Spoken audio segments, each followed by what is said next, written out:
Afrika imewahi kuzaa viongozi waliokuwa na ndoto kubwa kuliko uoga wao. Viongozi waliothubutu kusimama mbele ya wakoloni na kusema imetosha. Lakini mara nyingi viongozi hao waliishia kuondolewa madarakani, kufungwa au kuuawa. Swali ambalo limekuwa likiulizwa kwa miaka mingi ni hili: je, walikosea nini? Je, walikuwa na hatia au walikuwa tishio kwa mfumo fulani mkubwa uliokuwa unaandaa maslahi yake?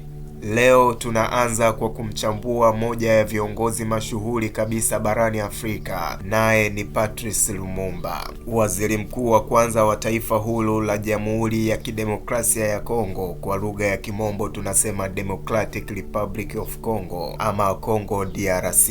Patrice Lumumba alikuwa mtu aliyedumu madarakani kwa muda mfupi sana, lakini jina lake linaishi milele. Aliuawa tarehe 17 Januari 1961, lakini kifo chake hakikuwa ajali ya kisiasa, bali kilikuwa tukio lililobeba uzito wa kimataifa. Ili kuelewa kwa nini Lumumba aliuawa, hatuwezi kuanza na siku ya kifo chake. Lazima tutarudi nyuma, lazima tuiangalie Kongo yenyewe.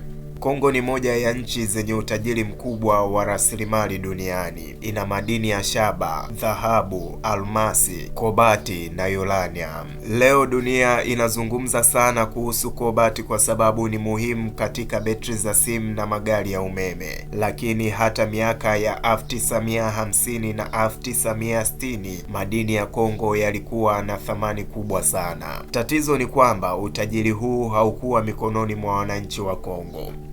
Mwisho wa karne ya 19, eneo la Kongo lilichukuliwa kama mali binafsi ya mfalme wa Belgium aliyejulikana kama King Leopold wa pili. Hili halikuwa koloni la kawaida, lilikuwa kama shamba lake binafsi. Katika kipindi hicho, wananchi wa Kongo waliteseka kwa kiwango ambacho historia ya dunia imekiri kuwa ni miongoni mwa ukatili mkubwa zaidi kuwahi kufanywa na utawala wa kikoloni.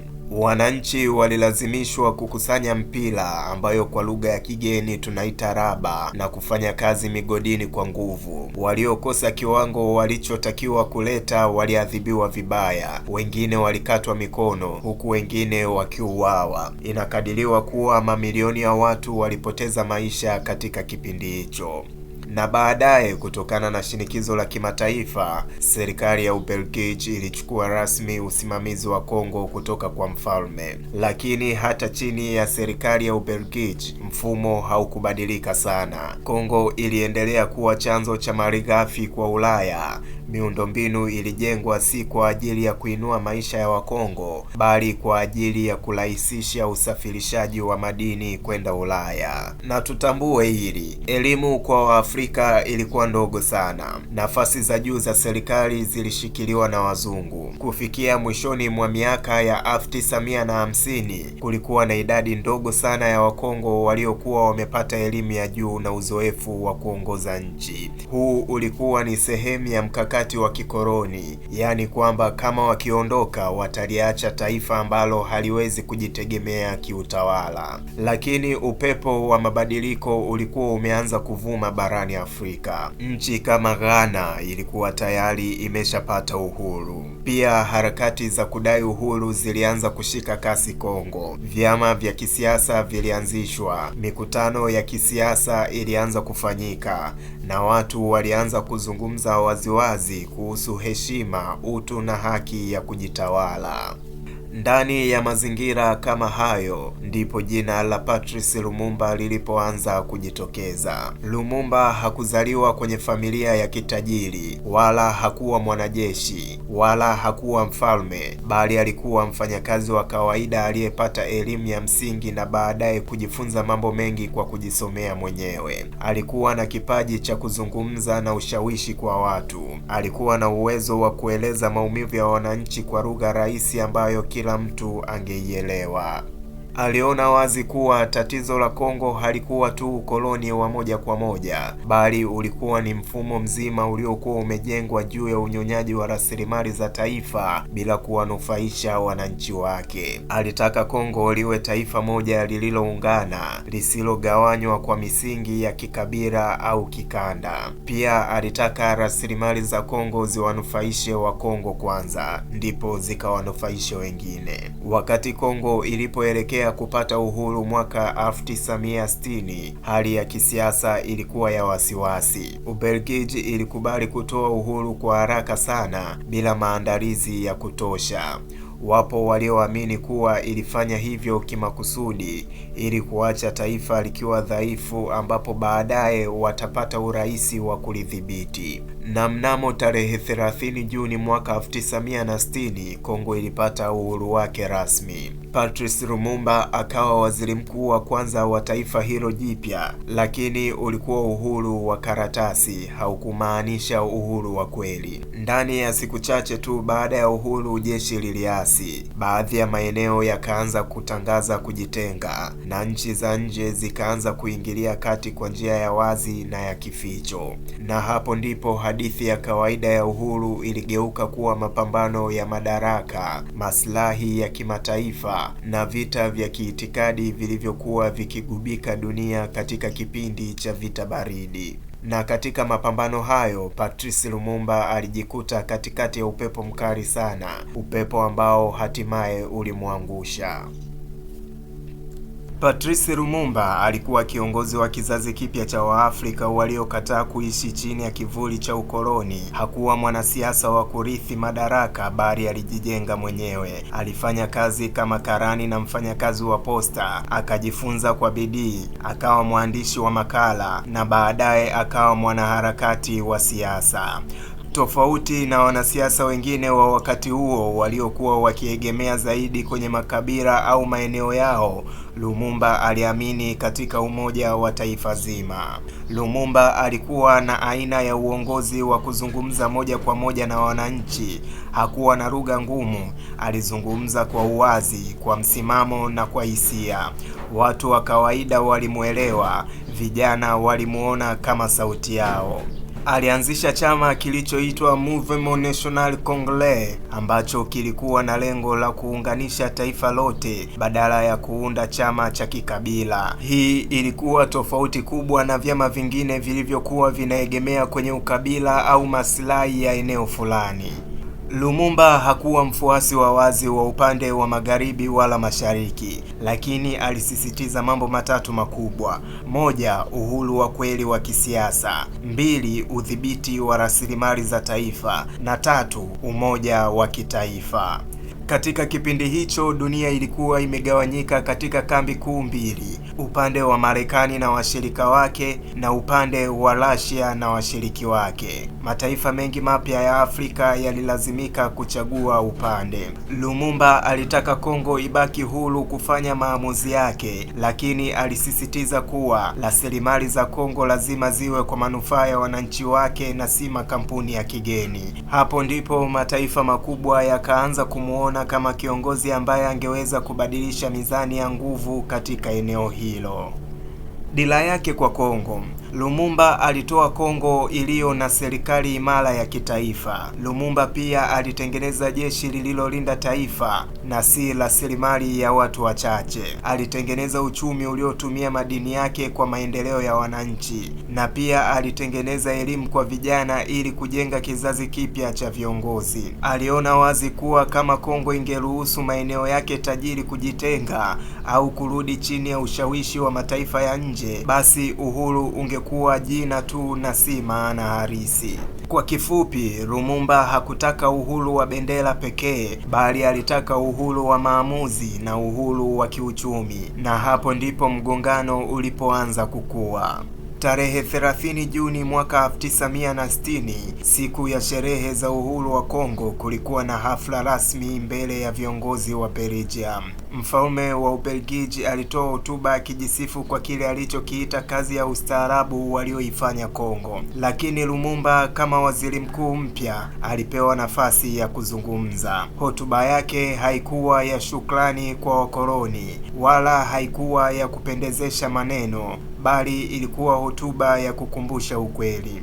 Alizungumzia mateso ya miaka ya ukoloni, alizungumzia ubaguzi, dharau na unyonyaji wa rasilimali. Alisema wazi kuwa uhuru haukuletwa kama zawadi, bali ulipatikana kwa mapambano. Hotuba hiyo iliwashangaza wengi, wengine waliona kama kitendo cha ujasiri na huku wengine wakiona kama kejeli kwa Ubelgiji. Lakini kwa viongozi wa Magharibi, hiyo ilikuwa hatua ya kwanza ya kumweka kwenye orodha ya watu wasiopendelewa na mataifa yenye maslahi makubwa Kongo. Baada ya uhuru, mambo hayakwenda kwa utulivu. Ndani ya siku chache, wanajeshi wa Kongo walianza kuasi, wakilalamikia mishahara na uongozi uliobaki mikononi mwa maafisa wa Kibelgiji. Ubelgiji ilituma tena wanajeshi wake Kongo kwa madai ya kulinda raia wake. Hii ilionekana kama kuingilia uhuru wa taifa jipya. Ndani ya serikali pia kulikuwa na mvutano kati ya Lumumba na rais wa wakati huo, Joseph Kasavubu. Kulikuwa na tofauti za mitazamo kuhusu jinsi ya kushughulikia mgogoro wa usalama na uhusiano wa kimataifa. Hali ya kisiasa ikawa ya wasiwasi na serikali mpya ikawa dhaifu, na hapo ndipo mataifa ya nje yakawa yanaangalia kwa ukaribu. Sehemu iliyoleta mshituko mkubwa zaidi ilikuwa jimbo la Katanga. Hili lilikuwa eneo lenye utajiri mkubwa wa madini, hasa shaba pamoja na kobalt. Baada ya uhuru, kiongozi wa Katanga Moise Tshombe alitangaza kuwa jimbo hilo linajitenga na Kongo. Kitendo hicho hakikutokea tu kwa bahati mbaya. Katanga ilikuwa na uwekezaji mkubwa wa makampuni ya kigeni, hasa ya Ubelgiji. Kulikuwa na hofu kwamba serikali ya Lumumba ingeweza kuweka udhibiti mkali wa kitaifa juu ya madini hayo. Lumumba aliona wazi kuwa kujitenga kwa Katanga kulikuwa pigo la moja kwa moja kwa taifa. Aliomba msaada wa Umoja wa Mataifa kusaidia kuzuia mgawanyiko, lakini msaada alioupata haukuwa wa kutosha kumrejeshea udhibiti kamili. Katika hali ya kukata tamaa, aligeukia Soviet Union kuomba msaada wa kijeshi na vifaa. Hapo ndipo hali ilibadilika kabisa. Kwa Marekani na washirika wake, hili halikuwa tena suala la mgogoro wa ndani ya Kongo. Lilionekana kama hatari ya kuenea kwa ushawishi wa Soviet katika maeneo yenye rasilimali muhimu. Kwa ndani, Lumumba alikuwa anapambana kulinda umoja wa kitaifa, lakini kwa nje alionekana kama kiongozi anayefungua mlango kwa kambi ya Mashariki. Hapo ndipo alipoingia katika eneo hatari sana la siasa za dunia, na kuanzia hapo safari yake ya kisiasa ilianza kuelekea mwisho wake kwa kasi ambayo wengi hawakuitarajia. Ndani ya Kongo, mvutano kati ya Lumumba na Rais Joseph ulizidi. Kila mmoja alijaribu kutumia mamlaka yake kumuondoa mwenzake, na taifa likagawanyika kisiasa. Katika hali hiyo, mkuu wa majeshi Mobutu Sese Seko alitangaza kuchukua udhibiti wa muda kwa madai ya kurejesha utulivu. Kwa vitendo, ilikuwa mapinduzi ya kijeshi yaliyomuondoa Lumumba katika nguvu halisi za madaraka. Lumumba aliwekwa chini ya ulinzi wa nyumbani na baadaye akakamatwa alipokuwa akijaribu kujiunga na wafuasi wake. Alifungwa na kudhalilishwa hadharani na mwishowe alihamishiwa hadi Katanga, eneo lililokuwa mikononi mwa maadui wake wa kisiasa. Kuanzia hapo hakukuwa tena na ulinzi wa kisiasa wala wa kijeshi ulioweza kumlinda. Safari yake ya kisiasa ilifika mwisho wake na hatima yake ikaamuliwa nje ya mikono yake. Baada ya kufikishwa Katanga, aliteswa. Ripoti nyingi za kihistoria zinaeleza kuwa alipigwa, alidhalilishwa na kuteswa kabla ya kuuawa. Usiku wa tarehe hiyo hiyo alipigwa risasi pamoja na wenzake wawili waliokuwa viongozi wa karibu naye. Lakini kilichofanya tukio hili kuwa la kipekee si mauaji yake, bali jinsi yalivyofichwa.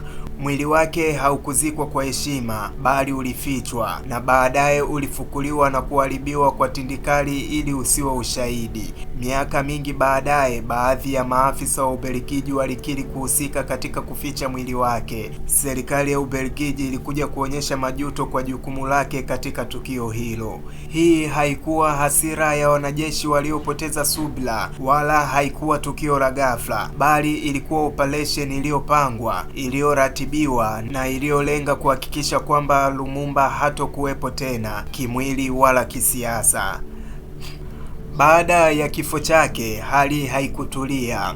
Mobutu Sese Seko alikuja kushika madaraka kamili na kutawala kwa miongo kadhaa. Alipata uungwaji mkono kutoka mataifa ya magharibi kwa sababu alionekana kuzuia ushawishi wa Soviet. Lakini ndani ya nchi, mfumo wa utawala wa kijeshi, rushwa na udhibiti mkali wa kisiasa uliendelea. Licha ya utajiri mkubwa wa madini, wananchi wengi waliendelea kuishi katika umaskini na migogoro haikuisha kabisa. Hapo ndipo tunaona uzito wa swali la mwisho. Je, kumuondoa Lumumba kulilinda utulivu wa Kongo au kulizidisha mzunguko wa matatizo uliodumu kwa miongo? Je, uhuru wa bendera ulitosha bila uhuru wa kiuchumi na maamuzi huru? Lumumba aliondolewa kimwili, lakini wazo lake halikuondoka. Wazo la mataifa ya Afrika yanayodhibiti rasilimali zake na kujiamulia mustakabali wake bado linaishi. Kifo chake kilikuwa ujumbe wa hofu kwa viongozi wengine, lakini pia kilikuwa alama ya mapambano ya uhuru wa kweli. Na hadi leo jina lake linabaki kuwa ukumbusho kwamba changamoto ya Afrika si kupata uhuru, bali ni kuulinda uhuru iliyoupata. Na huu ndo mwisho wa kipindi hiki cha makala maalum. Ulikuwa nami Isaac Samuel. Chao.